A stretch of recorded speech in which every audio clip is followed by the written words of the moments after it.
Every human being suffers. Who does not suffer?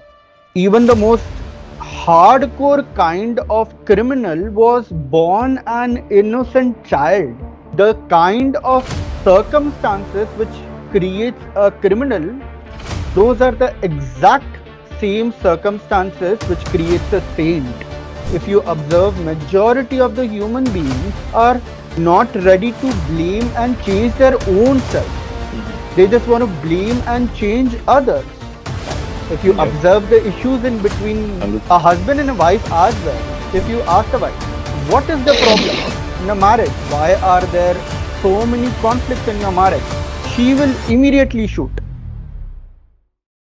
It can improve if every individual starts to take a responsibility. The thing is that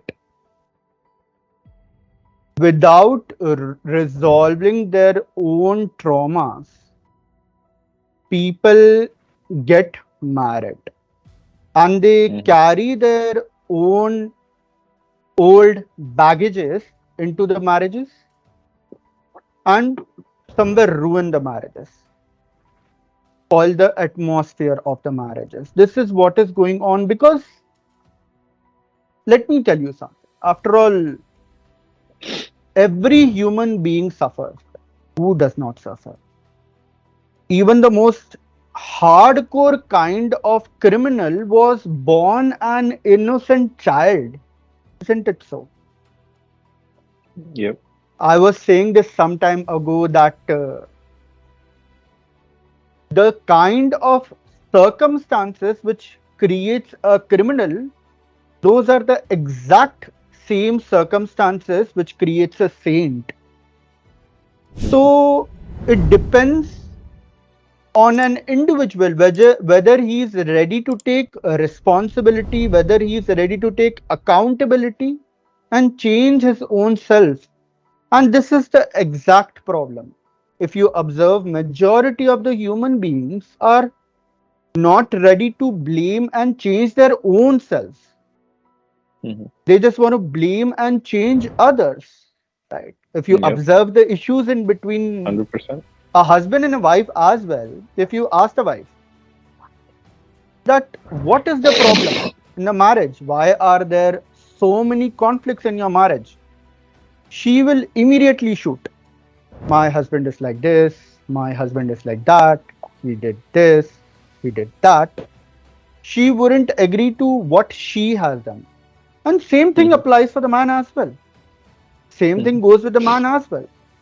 So this is the crux of the problem. That's what ego does. Ego makes you focus on somebody else. It makes your attention flow outside from inside. If you observe, when a person is egoistic, when he's displaying ego, at that time his neck is erect like that. At that time his attention is flowing outwards towards somebody else. But when a human being becomes humble, he becomes like that. At that situation, his attention starts to flow towards himself. That is why a humble human being is able to observe his own mistakes. But an egoistic person cannot. After all, it is the ego which is the primary culprit behind all sorts of conflicts in between human beings, right? Same thing applies over here only. It is due to ego relationship breaks. And as said that in today's date, ego boosting concepts and ego boosting narratives are pouring more fuel into this fire and intensifying this fire. For an example, the concept of moving on or getting divorced or getting separated or self-love or we need to be progressive, we need to be broad-minded. All sorts of nonsense ego boosting concepts have become common narratives which are floating around. And people accept it very easily because it gives them a mesmerizing feeling, right? When ego is boosted within an egoistic person, it gives him a mesmerizing feeling, right? They get validation from it, they get acknowledgement from it. And ego feeds on acknowledgement, ego feeds on validation. So that is why things are becoming worse day by day. Uh, I would just say that spirituality in alignment with personal relationship within a marriage needs to be the basis of marriage. If it does not align with each other, then two individuals, two separate identities cannot become one entity, not possible. After all, two Hmm. separate individuals get into a marriage not not for the sake of remaining two separate individuals, right? They come into the get marriage to become one, not to remain two.